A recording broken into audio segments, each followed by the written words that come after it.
Hi guys, Aaron here with Ghost Raptor Gaming and Guns, and if you enjoy A Christmas Story, go ahead and hit the subscribe button. Guys, today we have something that I've been looking forward to for a long time now. I have an unboxing video and a review on the Daisy Red Ryder BB gun. Now, this whole thing was part of a marketing campaign for the Red Ryder comic strip, which ran from 1938 to 1965. And the BB gun itself became kind of a huge cultural phenomenon. It was featured heavily in A Christmas Story. It was also carried by one of the characters in Full Metal Jacket on his rucksack, which I always found pretty funny. I grew up with one of these. I got my first one, which is actually right here, when I was about 6 years old. So I want to say it was 1996 when my father got me one of these. And he got one for my brother as well, and I've had it ever since. This is also the first weapon that you get in Fallout 3. And you actually can get a limited edition unique variant in my favorite game, Fallout New Vegas. And I believe that's the Abilene Kid model. So without further ado, let's just kind of get into the review itself. So as I mentioned, that original Red Ryder comic strip came out in 1938. And as a result, the official model of this is the 1938B Red Ryder. This shoots a 4.5 millimeter or .177 caliber BB, like the ones you see right here. These are copperheads, but there's also obviously the Daisy nickel-coated steel BBs as well. And just to go over the features of this gun, it's not a rifle barrel, it is a smoothbore barrel. It is a lever action. It's an air piston style, or I should say spring piston style of air gun. So it's not, charged or anything like that. You stroke the lever, that cocks the gun, pull the trigger, it fires. Now, the website says that this has a wooden stock. I don't know what type of wood it is. I couldn't manage to locate that information, but there you go.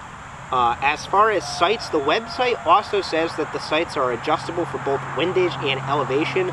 This particular model, the model that I had originally, is only adjustable for elevation, not for windage.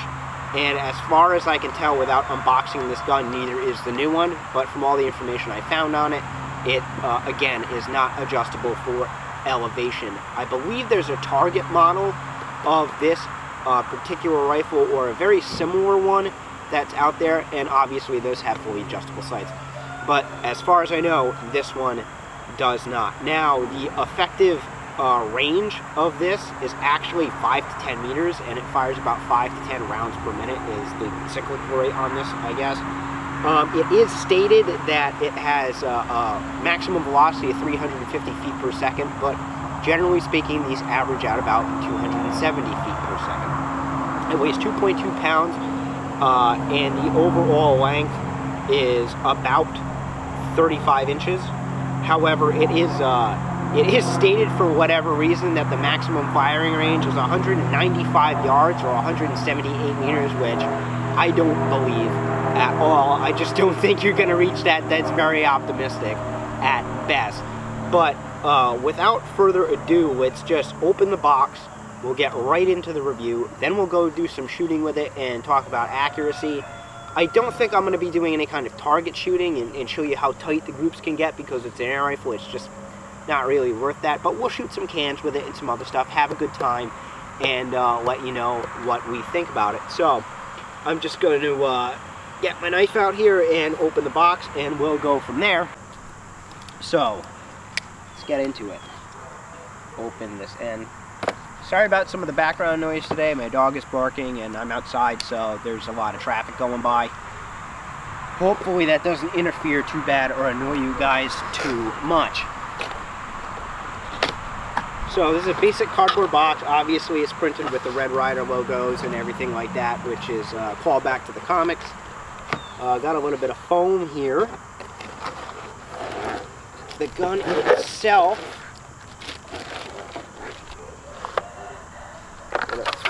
alright, so there's the box. Don't need that. These are the cocking instructions here. Fully cocked. Rifle not fully cocked will not fire. Rifle fully cocked is ready to fire.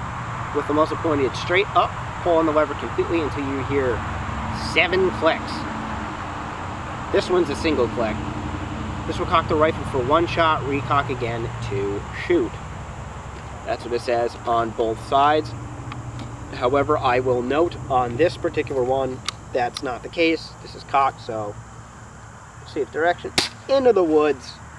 This is a single click, as you just heard. It goes all the way up, clicks in place, and then you're ready to fire again into the woods.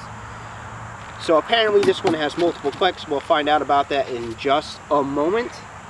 This is the, appears to be a warranty card. This does come with a 1-year warranty, by the way. Customer service, all that stuff is right there. Got the owner's manual here, or the operation manual. The gun itself is a little different. This comes in plastic packaging. This must have been what that was supposed to stay in. This is zip tied, so I am going to just cut that off real quick, and we'll continue from there. Okay. So, take the zip tie off. Basic plastic wrapping here. Alright, so this is a basic wooden stock. The wood is definitely cheaper on the new one than it was on my original. As you can see, this, I want to say this is some sort of composite wood or pine or something. At least that's what it feels like. It's definitely not nearly as high quality as the original. The cocking lever itself here is still plastic, although it does feel like a heavier duty plastic. The lever locks into a clamp right here, just behind the safety, just like the original, although it is a little more positive. It has a standard cross bolt safety. It has the saddle ring with the rawhide on there, very cool. Standard plastic trigger, standard sights for elevation. Again, not windage adjustable, as they do say it is. This has a brass barrel band here, which is interesting because my original one didn't have that. It was a black iron, and I've kept it the same. I haven't changed it. It feels about the same. The front sight blade is a little narrower on the new one than it is on the old one. And let's just try cocking it. So it does have multiple clicks on this one versus the original. However, it does feel a lot more positive when you cock this particular gun. Let's take the safety off, point it in the safe direction, and we are going to dry fire it. The trigger is actually a little bit better on the newer one than it is the original, so ups and downs, right? The quality on certain things has gone down, the quality on certain things has gone up. So, this has a standard dovetail sight, again. The loading port is right here. Now, the original M1938B Red Ryder had a 200 round reservoir. This one has 650 rounds. So that's a pretty large improvement over that. So upend it, load your BBs in there, close your gate, and the rifle is loaded. Keep it up. This is gravity fed, obviously. Cock the gun, and you should be ready to go. There is a loaded chamber indicator kind of right here, which is interesting. You can actually see when a BB is in that slot right here, which is why I like the copper ones a little more than I like the nickel plated ones, because it's a little more obvious with those that it's in there. And then once you actually see that BB in the chamber, it's cocked, the safety is off, pointed in a safe direction, you know basically it's ready to go. There is an oil reservoir that goes right here. You can take a CLP or any kind of gun lubricant and just put a few drops into that hole and keep everything on the inside of this gun lubed up, and you're good to go. Again, 2.2 pounds. What is the practical application of this type of thing? Well, it's an air gun, so plinking cans, shooting targets, that kind of thing. There's actually a cool little Red Ryder target range setup that you can get that has these little flip-up steel targets. That's kind of cool. So you could get that if you're into it. But really, this is kind of a kid's gun. This is something you introduce very early on so they can learn their shooting fundamentals from there. But I think that's enough with the bullshit talk, as Rob Ski likes to say. So let's set up some targets, we'll do some shooting, and we'll do a side-by-side comparison, and we'll see if the performance on the new one is better than the performance on the old one. Granted, this one obviously is heavily used, but we'll just do a little bit of side-by-side, and we'll just see what happens, guys. So I'm going to go set up, and I'll be right back with you. Alright guys, so now I have the new Red Ryder that I just picked up. Loaded and lubricated, it's all ready to go. I have some cans back here at 10 yards or 30 feet, and that's the recommended range for this thing. So we're going to see how that works. Then I'm going to compare it to the original model that I have, and then we'll increase the distance and see what we can do from there. But without further ado, let's find out what happens. I am cocked, I have a BB in the chamber. I'm just going to be shooting from a seated position.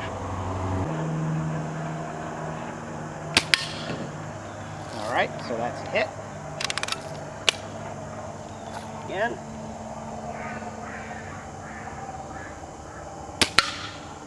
That's a hit. And my target on the right.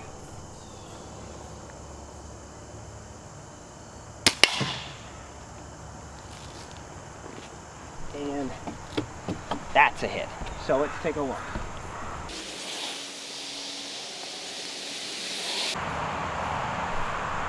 So, no real damage on those tin cans. And then here on this aluminum can, here's your entry right there. And it actually did come out the back. So, not too bad considering that this is an air gun. I'm just going to set these targets back up, and then I'm going to shoot them with the original one. Alright, so now I have my original one lubricated and loaded up. Same BBs, by the way. Same distance, same targets, and we're just going to see what happens with the original one.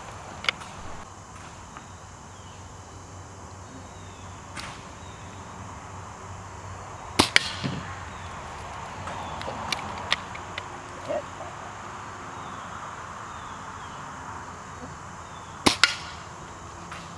The hit.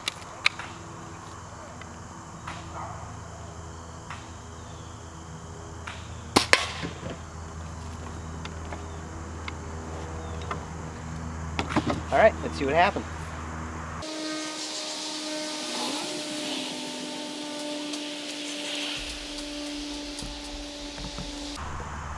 So, interesting results on this one. I don't know if this was as solid as a hit, but on this can you can see from the new one, there was the entrance, there was the exit. On the original, here's where that actually hit. There's a little dent right there, but it didn't go through. Maybe it just glanced off. But on this tin can, which didn't have any damage from the first one, there's actually a pretty significant dent right there, which I was impressed by. So maybe I just got a more of a square hit on this one and less of a square hit on that one. Not really sure what happened, but we'll stretch it out. We'll double the distance. We'll go to 60 feet, and then we'll try again. Alright guys, so now I have the targets reset at 60 feet rather than 30 feet. New Red Ryder, same loading, and let's see what happens. Well, looks like I hit the bin on that one, so let's adjust my elevation a little bit. Let's go ahead and crank the elevation all the way up.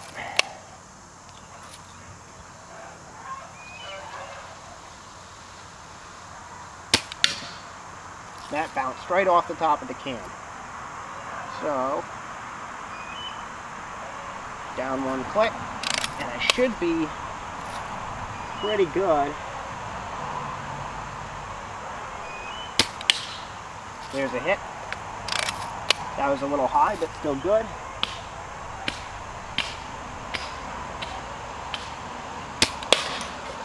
And there's a nice solid hit on that one. All right, let's check it out.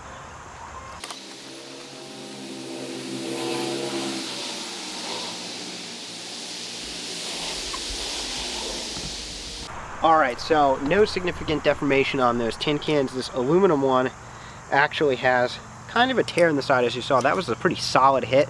It went in and it never came back out. The BB is still in this can. So when we reset the targets, I'll grab the original one and we'll try that again. Alright, so now I have my original Red Ryder, same distance, same target, same loading, and we're going to see what happens. But before I do that, I'm going to adjust my sights, if I can, to the same distance, or same elevation I should say, and we're going to see what happens. This is a little difficult on this one. Alright, so that should do it right about there. Cocked and locked, ready to rock. Oh, I missed on that one. Swept right in between the cans.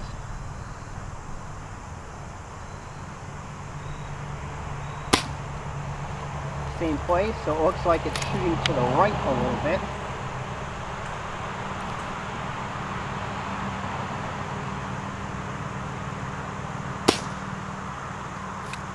Still not connecting.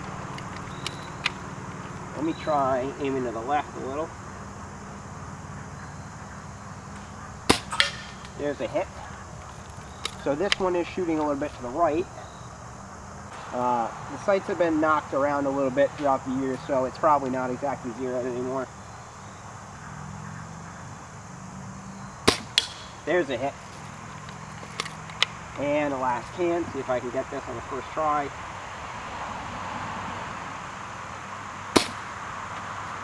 Nothing came out.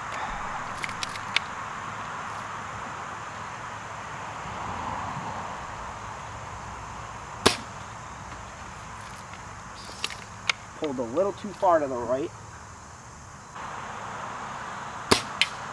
And that was just a glancing hit.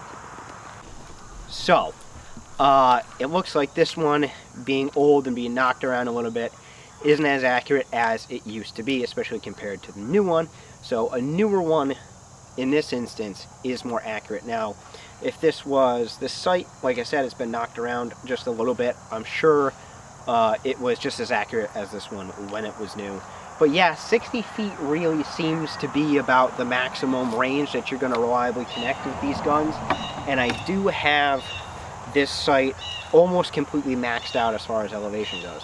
But overall, you know, pretty accurate. This isn't an insignificant distance for an air gun, and I think this is probably an appropriate distance for newer shooters to start shooting something like a 22. So this is really a good way to introduce especially kids to shooting sports in general. By the way, just so you know, I don't have any kind of relationship with Daisy. They didn't send this gun to me. I purchased this gun at Walmart for $25. And it can be found at all sorts of big box stores like that, online, Pyramid Air, Air Gun Depot, places like that, for around the same price, but you do have to pay for shipping. So overall, this is just really nostalgic. It takes me back to my days as a kid, learning to shooting at toy soldiers and quarters and stuff like that, and just seeing how accurate I could really get with this little air rifle here. But I had a lot of fun here today, guys. If you like this kind of content, please like, share, subscribe, all that good stuff. And if you want to support me a little bit more, go ahead and hop over to Patreon. Link in the description. $1 a month gets you access to the Q&A sessions. It really goes a long way to supporting me as far as ammo, targets, and the like. Thank you for tuning in. I hope you appreciated this, and you guys have a good day.